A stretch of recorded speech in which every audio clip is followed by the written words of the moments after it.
Hello, welcome to my channel. ഇന്നത്തെ ഒരു പ്രത്യേകത എന്താണെന്ന് വെച്ചാൽ ഒരു നാടൻ രീതിയിലുള്ള ഒരു സാമ്പാറാണ് തയ്യാറാക്കാൻ പോണത്. അത് നിങ്ങൾക്ക് മനസ്സിലാവും, കണ്ടു കഴിയുമ്പോൾ നിങ്ങൾക്ക് മനസ്സിലാവും ഇത് തനി നാടനാണ്. അപ്പോൾ ഇവിടെ ഉള്ള കാര്യങ്ങൾ വെച്ചിട്ടാണ് ചെയ്യുന്നത്. അപ്പോൾ ചേമ്പിൻ്റെ കിഴങ്ങുണ്ട്, ചേമ്പിൻ്റെ താളുണ്ട്, അതേപോലെ പപ്പായയുണ്ട്, പിന്നെ കുറച്ച് വഴുതനങ്ങയുണ്ട്. പിന്നെ ഇതെന്താണെന്ന് ഞാനിപ്പോൾ കാണിച്ചു തരാം കേട്ടോ. ഒരു ഇവിടെ സാധാരണയായിട്ട് ഉണ്ടാവുന്നതാണ് ഒരു, അതായത് ഇവിടെ ആസാമീസ് ഉണ്ട് ജോലിക്കായിട്ട്, അവർ വെച്ചുണ്ടാക്കുന്നതാണ്.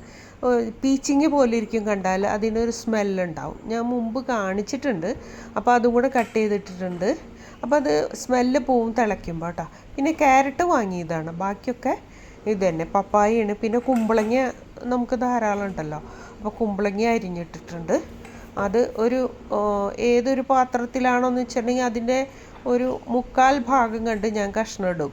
കാരണം അത് വെജിറ്റബിൾസൊക്കെ കഴിക്കാമെന്ന് വിചാരിച്ചിട്ടാണ്. സാമ്പാറിന് അത്ര അധികം കഷ്ണങ്ങളൊന്നും ആവശ്യമില്ല. പക്ഷേ ഈ ചേമ്പും താളൊക്കെ വെന്ത് കഴിയുമ്പോൾ നേർപകുതിയാവും. അപ്പോൾ ഈ ഇത്രയും കഷ്ണങ്ങളൊന്നും ഉണ്ടാവില്ല, കുറച്ച് കഴിയുമ്പോഴേക്കും അത് പോവും. അപ്പോൾ കുറച്ച് വെണ്ടക്കായുണ്ട്, അതും കൂടെ കട്ട് ചെയ്ത് ഇടുന്നുണ്ട് കേട്ടോ. അപ്പോൾ ഇതെല്ലാം കൂടെ ഇട്ട് വരുമ്പോൾ അതിൻ്റെ ഒരു കലത്തിലൊരു 1/4 ഭാഗം ആയി. അപ്പം നമ്മൾ എന്താ വേണ്ടത്, നമ്മൾ ഇത് കിട്ടിയെങ്കിൽ മാത്രമേ ഞാൻ സാമ്പാർ വയ്ക്കൂ എന്ന് പറയരുത്. ഇങ്ങനെയും നമുക്ക് സാമ്പാർ വയ്ക്കാം. ഞാൻ മുൻപ് പറഞ്ഞിട്ടുണ്ട്, സാമ്പാറിന് പ്രത്യേകിച്ച് ഒരു കഷ്ണമൊന്നും നമ്മൾ വീട്ടിലുള്ള നമ്മൾ അങ്ങനെ ഒന്നും അന്വേഷിക്കേണ്ട കാര്യമില്ല. സാമ്പാർ വയ്ക്കണമെങ്കിൽ നമ്മൾക്ക് വീട്ടിലുള്ള കാര്യങ്ങളൊക്കെ വെച്ചിട്ട് തന്നെ നമുക്ക് സാമ്പാർ ഉണ്ടാക്കാവുന്നേ ഉള്ളൂ.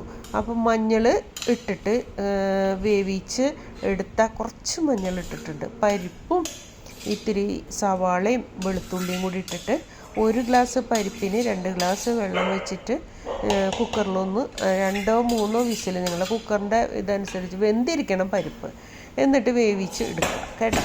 എന്നിട്ട് അതിൽ ഒഴിച്ച് കൊടുത്തിട്ടുണ്ട്. ഇനി നമ്മൾക്ക് എല്ലാം കൂടെ ചേർത്ത് കഴിഞ്ഞാൽ നമുക്ക് അതിൻ്റെ മസാലകൾ എത്ര വേണമെന്നുള്ളത് കൃത്യമായിട്ട് അറിയാൻ പറ്റും. ആദ്യം തന്നെ മസാല ഇട്ട് കഴിഞ്ഞാൽ നമുക്കത് കൃത്യമായിട്ട് അളവ് പറയാനായിട്ട് സാധിക്കില്ല. ഇപ്പോൾ നമ്മൾക്ക് കാണുമ്പോൾ നമുക്ക് അറിയാം ഇതിന് എത്ര മുളക് വേണം, ഇതിന് എത്ര മല്ലി വേണം എന്നൊക്കെ നമുക്ക് കാണുമ്പോൾ തന്നെ മനസ്സിലാവും. അപ്പോൾ ആദ്യം തന്നെ ഇനി വേണ്ടത് കുറച്ച് പുളിയാണ് കേട്ടോ. പുളി ആവശ്യത്തിന് നമുക്ക് അത് കുറച്ച് കഴിഞ്ഞിട്ട് ഒഴിച്ചു കൊടുത്താലും മതി. നിങ്ങൾക്ക് ഇപ്പോൾ ഒഴിക്കാൻ എല്ലാം കൂടെ പറ്റണില്ലെങ്കിൽ ഏറ്റവും അവസാനം ഒഴിച്ചു കൊടുത്തിട്ട് പുളി നോക്കി തിരിച്ച് കൂട്ടി ഒഴിച്ചു കൊടുത്താൽ മതി കേട്ടോ.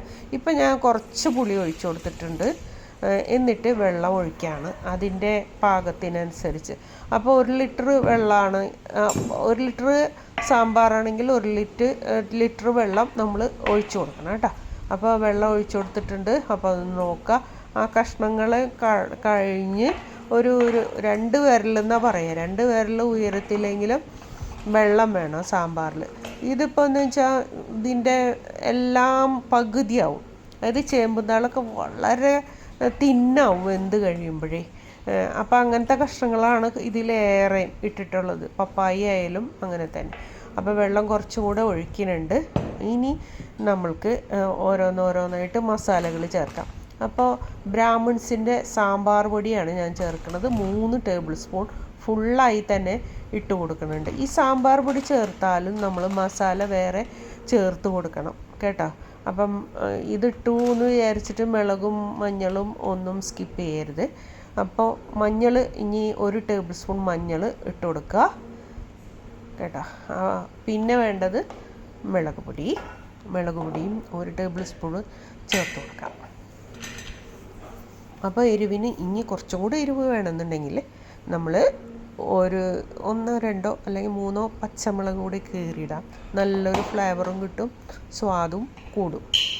ഇനി മല്ലിപ്പൊടി എല്ലാത്തിലും കൂടുതൽ വേണം. അപ്പോൾ അതുകൊണ്ട് 2 ടേബിൾ സ്പൂൺ മല്ലിപ്പൊടി നിറയെ തന്നെ ഇട്ട് കൊടുക്കുന്നുണ്ട്. എല്ലാം പച്ചക്കന് ഇട്ട് കൊടുക്കണം, വറുത്തിട്ടൊന്നുമല്ല കേട്ടോ. ഇനി വേണ്ടത് കുറച്ച് നാളികേരം, ഒരു 4 ടേബിൾ സ്പൂൺ നാളികേരം ഒന്ന് അരച്ചത്, അതിലേക്ക് 1 ടീസ്പൂൺ കായം അതും കൂടെ ചേർത്ത് നന്നായിട്ടൊന്ന് ഇളക്കുക. അതിൻ്റെ ഒരു കട്ടിപ്പരുവം നോക്കുക, നല്ല തിക്കാവരുത്, വെള്ളം വേണം.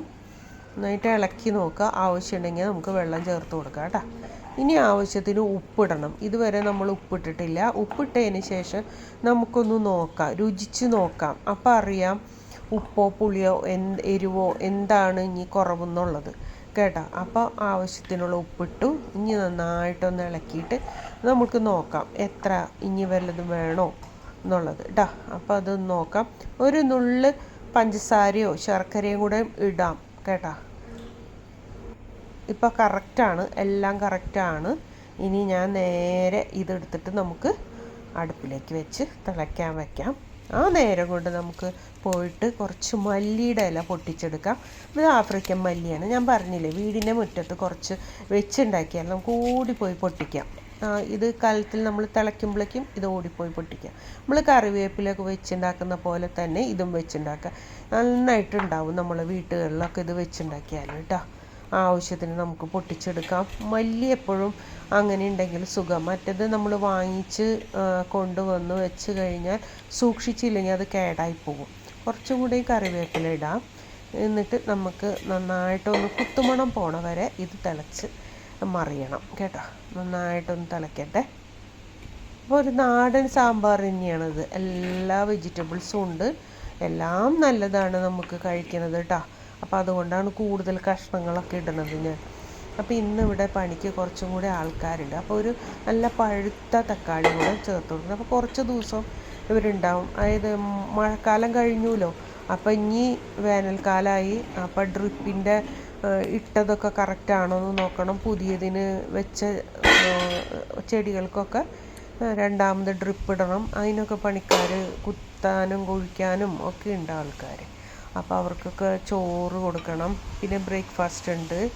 അപ്പോൾ ദോശ അങ്ങനെയൊക്കെ ഉണ്ടാക്കും കാലത്ത്. അപ്പോൾ രണ്ടാക്കി പകുത്ത് വെച്ചു. എന്നിട്ട് ഒരെണ്ണത്തിലേക്ക് ഞാൻ കാച്ചി ഒഴിച്ചു. മറ്റേത് ഞാൻ തണുത്തതിന് ശേഷം ഫ്രിഡ്ജിൽ സൂക്ഷിക്കും. എന്നിട്ട് ആവശ്യാനുസരണം എടുത്തിട്ട് അതാത് സമയത്ത് കാച്ചി ഒഴിക്കാറേ പതിവുള്ളൂ. അതാണ് സ്വാദ് കിട്ടുക. അപ്പം ഇന്നത്തെ കറികൾ ഇതൊക്കെയാണ്. ചോറുണ്ട്, പപ്പായ തോരനുണ്ട്, പിന്നെ പപ്പായ ചെനച്ചത് ഇട്ടിട്ട് ഒരു മോരൊക്കെ ഒഴിച്ചിട്ട് ഒരു കറി സൈഡിലുണ്ട്. പിന്നെ മീൻ കൂട്ടാനുണ്ട്. മീൻ എന്ന് പറഞ്ഞാൽ മത്തിയാണ്. പിന്നെ ഇവിടെ തന്നെ ഇട്ട അച്ചാറുണ്ട്. പിന്നെ പച്ചമോര് ഇന്നലെ വെണ്ണ കടഞ്ഞെടുത്തു. എന്നിട്ട് ഉള്ളതാണ് പച്ചമോര്. ഒരു അപ്പളം കേട്ടോ. മത്തി കുറച്ച് വെച്ചത് ഉണ്ടായിരുന്നു. ഇന്നലെ രാത്രി വെച്ചു മത്തി. അതിൻ്റെ കറി. പിന്നെ അച്ചാറുണ്ട്. പിന്നെ അതാണ് പപ്പായയുടെ ഒരു കറി. അപ്പോൾ എല്ലാം കൂടി ആകുമ്പോൾ ഒരു ടേസ്റ്റ് അല്ലേ. പിന്നെ മാങ്ങച്ചാറ്. പിന്നെ ഇതേ നല്ല പച്ചമോരാണ് കേട്ടോ. അതിൽ ഇഞ്ചിയും പച്ചമുളകൊക്കെ ഇട്ടിട്ട്. ഇതാണ് ഞാൻ പറഞ്ഞത് നാടൻ കറിയാണ് ഇന്നത്തേത്. ഞാനിങ്ങനെ ഇടയ്ക്കിടയ്ക്ക് ഉണ്ടാക്കും. നിങ്ങളൊന്ന് ഉണ്ടാക്കി നോക്കൂ കേട്ടോ. അപ്പോൾ നല്ല രുചിയുള്ള കറിയാണ് ഇതൊക്കെ. വീണ്ടും കാണാം കേട്ടോ. ബൈ.